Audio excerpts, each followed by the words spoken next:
자, 디지털 임플란트. 디지털은 아날로그 넘어서 디지털이잖아요. 뭐냐면 디지털은 일단 가이드로 대표되는 건데, 디지털 임플란트라고 하면은 예전 아날로그 시절과는 달리 보세요. 일단 심을 때, 임플란트 심을 때 가이드를 활용을 해. 그게 CT 찍고 스캔 떠가지고 미리 틀을 만들고 그 틀에 맞춰서 임플란트 심는 거란 말이에요. 그러니까 위치가 정확하죠. 위치가 정확하면 어떤 장점이 있냐면, 정확한 위치에 심으면 보철도 이쁘게 나오고, 보철이 이쁘게 나오면 당연히 교합력에 잘 버티는 거고. 근데 이 정위치에 심고 그 보철 위치를 미리 정해놓으면 제일 좋은 점이 뭐냐면, 심는 날 되게 빠르게 일을 올릴 수가 있어요. 그리고 나서 다 올렸어. 그러면 이제 본 떠가지고 나중에 보철을 만들어야 되는데, 그때도 디지털이거든. 그러니까 스캔을 뜨면 예전에 그 고무 촬영 막 입에 물고 막 힘들게 본을 뜨던 거에서 벗어나서 스캔 떠서 편하게 본 뜨면 엄청 환자분한테도 좋고 편한 거거든요. 끝이네?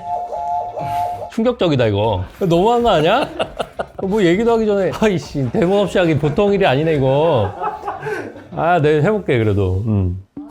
자.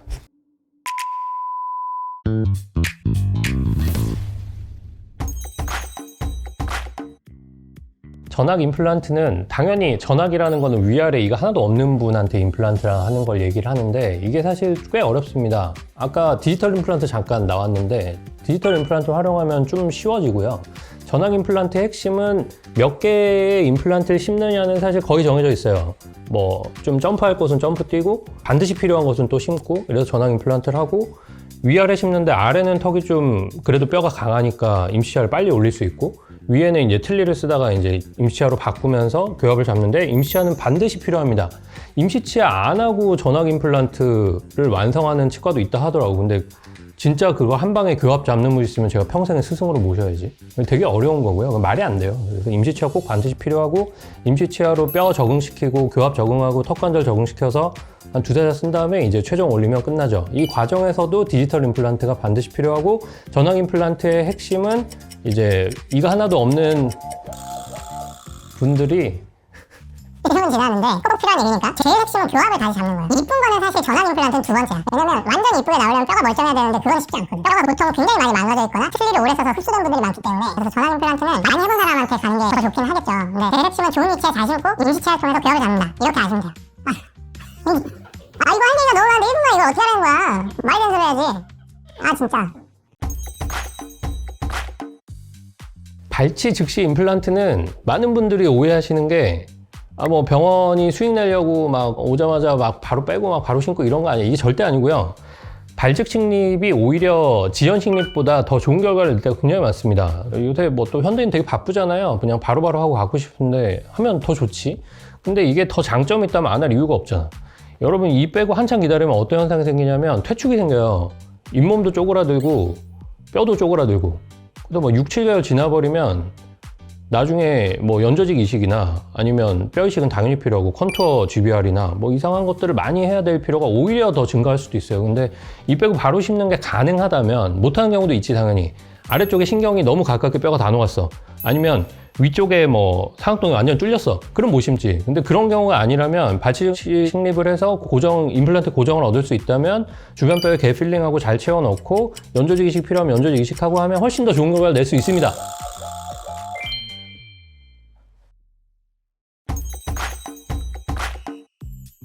뼈 이식 임플란트는 뼈가 부족하니까 하죠, 당연히. 근데 어떤 경우에 뼈가 부족하냐면, 임플란트 심어야 되는데 임플란트의 직경보다 뼈가 더 없는 경우도 있어요. 그럼 어떻게 심을 거야? 못 심잖아. 그럼 뼈 이식 당연히 필요한 거고. 발치 식립을 하는데 발치를 했어. 근데 갭이 막 이만해요. 그런 곳에 임플란트 딱 심고 주변에 아무 뼈 이식 안 할 거 아니잖아요. 제가 최근에도 겪어요. 와서 뼈 이식 안 해도 된다는데요. 근데 보면은 완전히 뼈가 다 녹아 있어. 근데 그거를 복구를 안 하고 어떻게 임플란트 심어요? 말도 안 되는 소리지. 물론 굉장히 타고난 뼈가 좋고 발치한 지 오래 지났는데 운동장 뼈예요. 저희가 보통 표현하는 운동장 뼈. 그러면 뼈 이식 안 하고 심는 거죠. 근데 그런 경우에서조차 뼈는 좋은데 잇몸 연조직은 굉장히 퇴축돼서 부착층 굉장히 좁은 경우가 많거든요. 그러니까 뼈 이식 임플란트는 반드시 필요하다.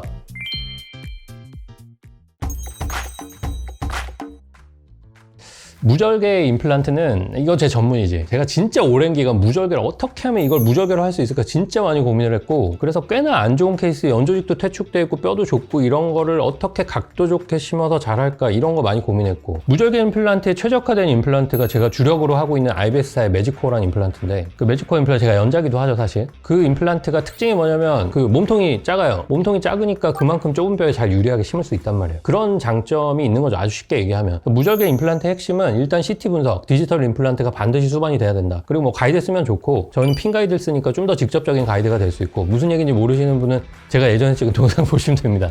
그래서 무절개 임플란트는 한마디로 절개선을 안 넣고 그냥 구멍만 뽕 내서 거기 조그만 구멍을 내서 거기다 딱 심는 겁니다. 그러면 당연히 수루 부종이나 통증이나 그런 게 줄어들겠죠. 그래서 굉장히 편합니다.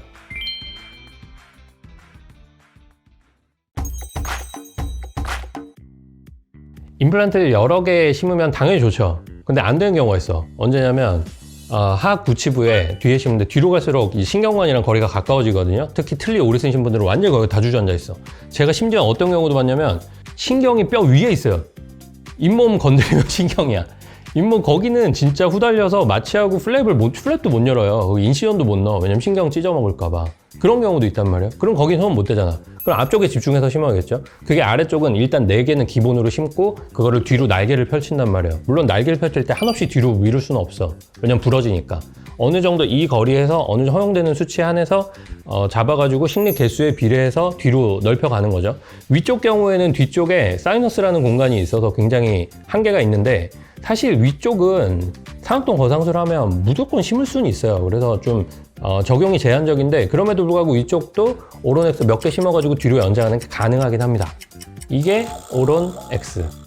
오로넥스는 플러치 임플란트라고 하기도 하는데, 소수 임플란트로 많은 일을 보관하니까 그렇지만 웬만하면 뒤에 이런 식으로 해서라도 심을 수 있으면 당연히 심는 게 좋아요. 그래서 오로넥스에 너무 매몰되지 마시고 전체 임플란트가 웬만하면 다 되니까 정말 어쩔 수 없는 분들, 그런 분들을 위한 임플란트라고 생각하면 되겠습니다. 상악동 거상술은 제가 진짜 그동안 치과의사 하면서 엄청나게 치열하게 고민을 하고 또 고민을 해서 지금 방식으로 하는 건데, 예전에는 이제 잇몸을 다 열고 옆으로 접근을 많이 했어요. 상악동이라는 거는 위쪽 턱의 뒤쪽 어금니 부위에 비어있는 위쪽 동굴이란 말이에요. 부비동의 하나인데, 이 상악동 아래에는 슈나이드라는 멤브레인이 있어요. 그걸 들어 올리고 그 빈 공간이 생기니까 그 안에 뼈를 넣는 거야. 이걸 애초에 왜 하냐면 뼈가 너무 얇으니까. 높이가 보장이 돼야 되는데 이조 높이에 이만한 걸 어떻게 심겠어요, 그죠? 그러니까 이걸 이렇게 늘려주자는 거죠. 그게 상악동 거상술이에요. 옆으로 접근하는 측면 접근법은 지금도 많이 하고 있고, 사실 그게 더 쉬운 경우도 있습니다. 근데 잇몸을 이렇게 볼 쪽으로 확 열어가지고 옆에 창을, 윈도우를 따서 그 수술한다는 자체에 대한 거부감이 있는 분들이 많으세요. 그리고 부종도 좀 당연히 생길 수 있고, 그래서 저는 크레스탈만 하는데 이 방법 중에서도 매직코어사에서 나온 이 CMC라는 방법을 이용해서 하거든요. 그러면 톡톡 두드려서 들어 올릴 수 있고, 웬만한 1mm 이하의 뼈에서도 이게 통할 수 있고, 잠깐만 있어봐. 통할 수 있고, 조그만 구멍만 해서 무절개로도 가능하거든. 그러니까 이것만큼 좋은 방법이 없다고 생각해서 이것만 쓰는데, 사실 저는 컨비네이션 써요. 이것도 쓰고 저것도 쓰고 다 확실한 건 환자한테 제일 편하고 이 상황에 맞는 걸 쓰는 거지. 그냥 겁내지 마세요, 상악동 상술. 요즘 시대에는 정말 무서운 게 아니고 아무것도 아니에요.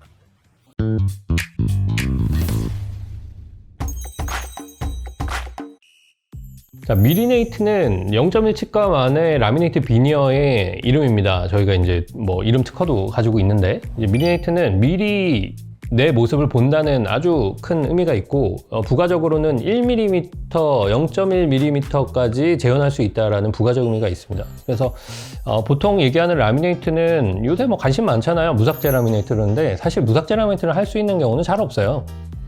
별로 없어. 여러분 무삭제 라미네이트에 현혹되지 마시고, 라미네이트를, 즉 저희 미리네이트를 이쁘게 하려면 반드시 삭제가 필요한 경우가 많아요. 그래서 무삭제 라미네이트에 너무 매몰되지 마시고, 무삭제 라미네이트 할 수 있는 경우도 있지. 이가 너무 작거나 아니면 안에 들어가 있는 걸 바깥에 부셔서 꺼내거나 이런 데는 또 할 수 있지. 어쨌든 미리네이트는 당연히 심미를 위한 최고의 선택이라고 생각이 들고, 다듬는 양은 다소간은 있으나 그렇게 이에 신경치료를 할 만큼의 큰 데미지를 주는 치료는 아니고, 근데 제일 핵심은 뭐냐면, 여러분 심리를 위해 하는 거잖아요. 이뻐지려고 하는 거잖아. 근데 미리네이트 저도 최근에 찍었잖아요. 근데 저도 해봤는데 정말 비포 너무 명확히 달라요. 사람 인상이 달라지더라고요. 그래서 특히 이제 여러분들 많이 하시는데 그 미세한 접착제 때려 오시거든요. 그때 때려 오셨을 때 보면은 사람이 미소가 바뀌었어. 그럴 때 저는 되게 뿌듯하죠. 그래서 본인이 자기 치아가 못생겼다고 거울 볼 때마다 스트레스 받는다면 무조건 하는 게 좋다라고 생각합니다. 치아 미백은 치아에 과산화수소를 기본으로 하는 특별한 미백제를 올려놓고 강조사기를 써서 이걸 액티베이션을 시켜서 치아를 빨래를 하는 거예요. 여러분 살아오면서 입안에 얼마나 많은 색소 침착된 음식물들을 많이 드시겠어요? 그런 거를 물리적인 제거도 있지만 이제 미백제를 이용해서 하얗게 만드는 건데 몇 가지만 설명드리면 이거 실일 수 있는데 시간이 흐르면 당연히 일시적인 거가 없어지고 나아집니다. 그리고 요새 약제가 너무 좋아서 그런 거 크게 걱정 안 하셔도 되고, 두 번째는 하얗게 스팟 있는 분들 계세요. 그런 분들은 미백을 하면 그게 더 하얘져. 눈에 더 띈단 말이야. 그건 알고 하셔야 돼요. 그리고 세 번째는 크레이지 라인이라 그래서 치아에 선 가 있는 분들 계세요. 그게 때가 껴있으면 잘 모르거든. 근데 미백하면 그게 보여. 나 미백하고 갑자기 이게 금이 갔어. 이런단 말이야. 말도 안 되지. 그러니까 미백은 자기 치아를 더 하얗게 만드는 거라기보다는 원래 색을 돌리는 거다. 이거는 알고 하셔야 되고, 미백은 그리고 할 거면 확실한 게 좋습니다. 그냥 한번 슬쩍 하지 말고 3일 집중해서 받으면 확실히 효과가 다르거든요. 그래서 저는 그렇게 하는 걸 추천드려요.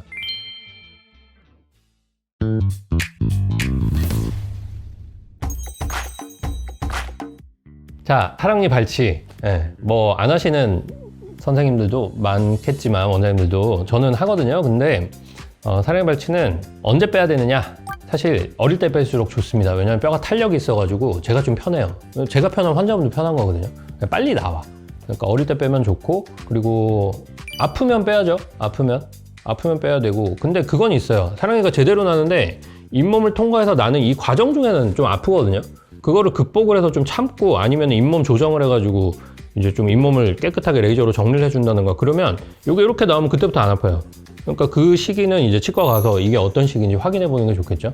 근데 반드시 빼야 되는 사랑니는 옆으로 누워가지고 이렇게 틈이 이렇게 있으면 여기에 음식물이 껴서 그 앞에 우리의 소중한 제2 대구치를 상하게 하는 사랑니, 이건 무조건 빼야 됩니다.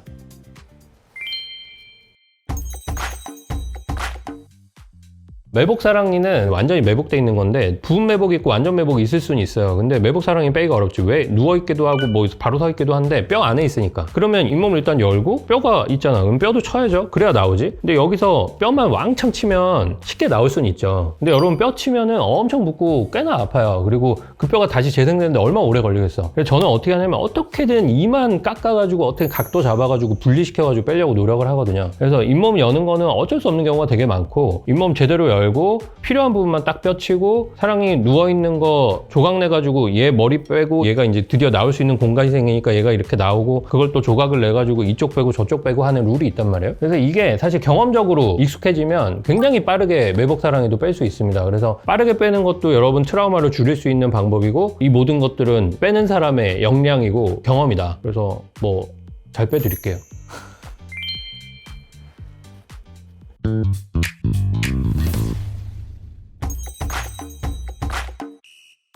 보톡스는 여러분들 뭐 맞아보신 분들 많겠지만 보툴린 턱스기라는 그 독소를 이용해가지고 근육의 활동을 줄이는 거란 말이에요. 그러니까 근육 힘이 안 들어가. 일시적이죠. 6개월 정도 흐르면은 다시 돌아옵니다. 그래서 6개월마다 맞아야 되는 귀찮음은 있지만 위험성은 덜한 거죠. 그래서 이제 보톡스 치료는 저도 많이 하는데, 치과에서 하는 보톡스는 일단 교근이죠. 씹는 근육. 그리고 축도근. 축도근도 사실 씹는 근육이거든요. 그래서 축도근이랑 교근이랑 많이 놓는데 부가적인 효과는 미용적으로 좀 부가적으로 나타나지. 그래서 보톡스 맞는 분들은 이제 환자한테 적절한 적응증인지를 잘 판단해야 되는데, 보톡스 맞는 분들은 여기 이렇게 그 교근이 엄청 세가지고 이갈이 심하고 막 꽉 물고 있고 막 이런 습관 많은 분들은 보톡스가 되게 좋은 대안이 될 수 있거든요. 보톡스 맞는 거는 굉장히 안 아프고 금방 끝나고 편한 술식이긴 해요. 그래서 보톡스 맞으시고 싶은 분들은 굉장히 부담 없이 맞을 수 있고, 뭐 저는 권장하는 치료긴 합니다.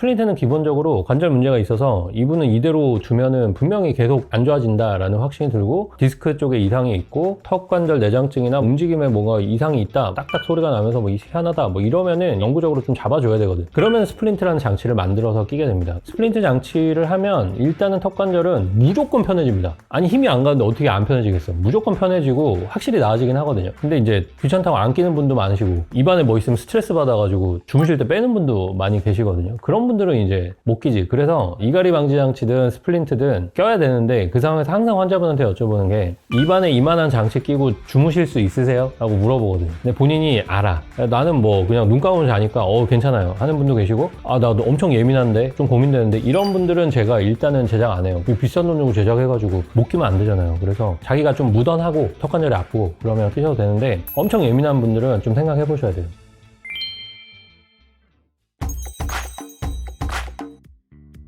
턱관절이 아파. 근데 문제가 뭐냐? 근육의 긴장 내지는 관절 내에 뭔가 염증? 그런 거를 완화를 시켜야 되는데, 물론 이제 약을 먹고 뭐 매니플레이션을 하고 뭐 스플린트를 끼고 이러면 좋아지지만, 물리치료라는 게 있어요. 턱관절 물리치료는 이제 많은 치과에 보급이 돼 있는데, 기본적으로 일단 레이저를 쏴서 혈류량을 막 늘려줘요. 그럼 관절 내에 혈류량이 많아지면 우리 몸은 하여튼 치유가 되려면 피가 가야 돼. 무조건. 피가 안 가면 거기는 괴사되고 죽는 거야. 그래서 혈류가 활발해지면 활발해질수록 분명히 좋아지거든요. 그렇게 강화시키고, 이제 텐스라 그래서 이제 전기 자극을 줘서 근육을 자꾸 이렇게 자극을 줬다 풀어줬다 자극을 줬다 풀어줬다 하면서 릴렉스를 시키는 거죠. 그렇게 하면은 분명히 좋아지고, 거기에 분사신장까지 해가지고 굉장히 차가운 거를 뿌리고 릴렉스 된 상태에서 매니플레이션도 해서 턱관절을 정확한 위치에 재위치 시켜주면 분명히 좋아집니다.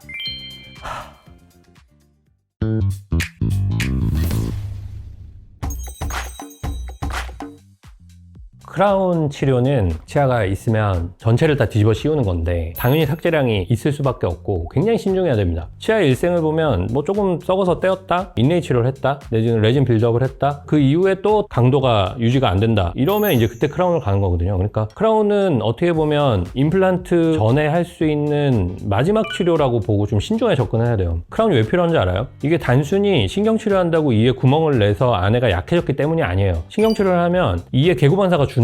딱딱한 거 씹었을 때 시큰하거나 뭐 이러면은 바로 개구반사가 일어나서 해야 되는데, 그게 없단 말이에요. 그러면은 크라운을 안 씌워놓고 신경치료만 했을 때 뭐 이가 쪼개질 가능성이 되게 커요. 앞니 같은 경우엔 크라운 안 하고 오래 버티는 경우도 많은데, 대구치 즉 어금니 같은 경우는 크라운을 안 하고 신경치료만 하는 자는 진짜 잘 깨져요. 쪼개져서 오는 경우 되게 많이 보거든요. 그러니까 크라운은 반드시 필요한 치료긴 합니다. 그래서 이 삭제량이 너무 많으니까 나는 크라운 하기 싫어요 라는 거는 좀 아니고, 필요한 경우 적재적소에 쓸 수 있는 아주 좋은 치료 중에 하나다라고 생각을 긍정적으로 하셔야 돼요.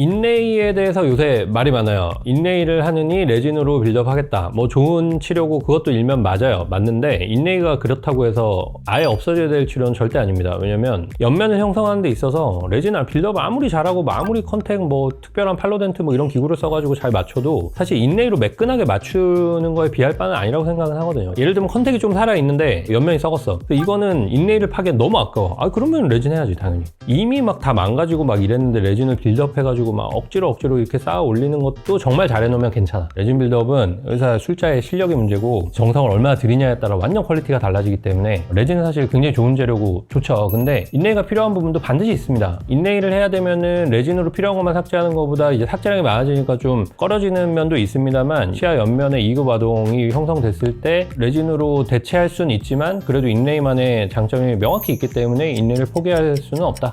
인레이도 좋은 치료다.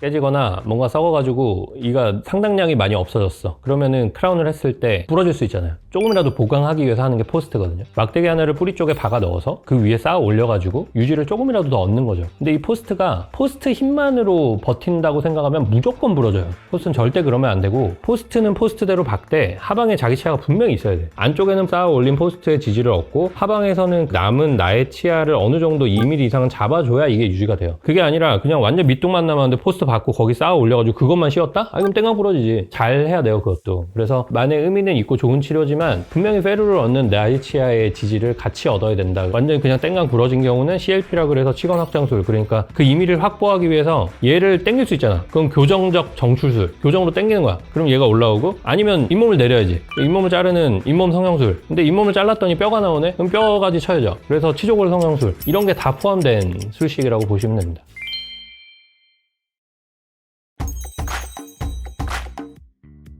자, 브릿지는 예전에 임플란트 없는 시절 얼마나 많이 했겠어요, 그죠? 임플란트가 없어. 이 세상에 임플란트가 없는 거야. 근데 뺐어. 그러면 양옆에 멀쩡한 치아가 있으면 걔들을 이어서 씌워야죠. 근데 브릿지의 최대 단점은 방금 내가 얘기했잖아요. 양옆에 멀쩡한데 이걸 갈아야 된다니까요. 하기 싫잖아요. 그래서 나온 게 뭐 멜랜드 브릿지, 입천장 쪽이나 혀 쪽에만 이렇게 판을 만들어가지고 양옆에 붙인다던가. 하여튼 인접치에 남아있는 치아의 삭제나 뭔가 피해를 최소화하면서 할 수 있는 브릿지도 요새 많이 나왔지만 어쨌든 건드려야 된단 말이에요. 그러니까 이제 임플란트 하는 게 훨씬 낫지. 그런데 어차피 얘가 썩었어. 여긴 이가 없어. 근데 여기 임플란트 심으려고 하니까 뼈가 너무 안 좋아. 그러면 사실 브릿지도 굉장히 좋은 대안이 될 수 있죠. 그래서 브릿지가 아예 임플란트로 무조건 하는 게 좋지 브릿지는 안 돼. 이건 아니고 적재적소에 사용할 수 있는 아주 좋은 치료고, 브릿지를 할 때 최고의 신경을 써야 되는 건 뭐냐면 가운데 이가 없는 위치에 잇몸을 잘 형성을 해가지고 티가 안 나게 이쁘게 하는 게 이제 제일 중요하겠지. 그래서 브릿지도 좋은 치료입니다.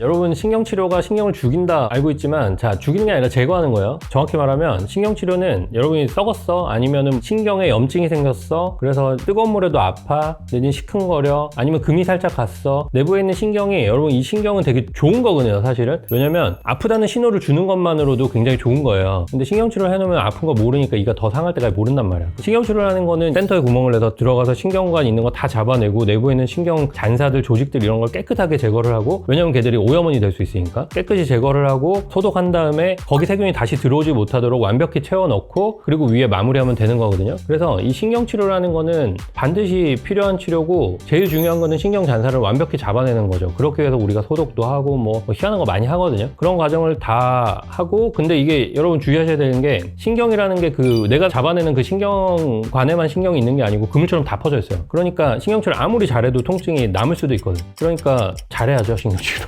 자체를. 맞네. 어쨌든 신경치료는 반드시 필요하면 해야 됩니다.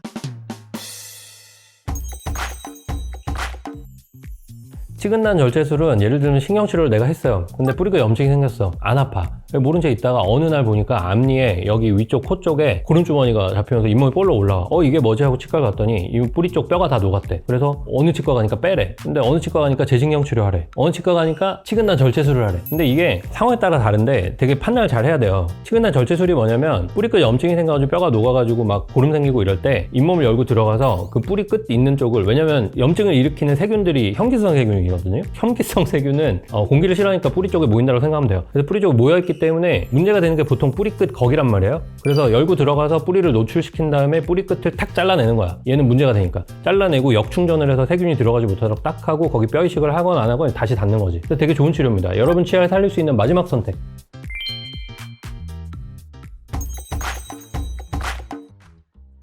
자, 방금 제가 치근단 절제술 얘기를 했는데, 어금니는 어쩔 거야? 어금니는 뼈 저 안에 막 뿌리가 막 몇 개씩 있는데 이걸 어떻게 다 절제를 할 거야? 말이 안 되죠. 그래서 어떻게 하냐면, 일단 빼고 밖에서 치근단 절제술을 다 하는 거야. 밖에서. 엄청 쉽죠. 입안에 하는 거랑 빼서 하는 거랑 완전 차원이 다르거든요. 그래서 다 빠르게 한 다음에 문제 있는 거 다 밖에서 해결하고 다시 넣는 거야. 제가 한 8년 전에 재식술 한 환자가 왔어요. 그래서 엑스레이를 찍었는데, 나 처음에 재식술 한 거 몰랐어. 나중에 안 거지. 근데 딱 봤는데, 와, 재식술 진짜 좋은 치료입니다, 여러분. 몰랐어요, 재식술 한 건지. 그 정도로 뼈가 잘 차 있고 완전 환자도 하나도 안 아프다 그러고. 근데 케이스 셀렉션을 잘해야지. 이게 빼다가 부러지면 끝이에요. 앞니 같은 경우나 속구치 같은 경우는 안 빼고 절제술 하면 되지. 근데 어금니니까 못하니까 치아 재식술을 한단 말이야. 근데 어금니는 치아 뿌리가 여러 개거든.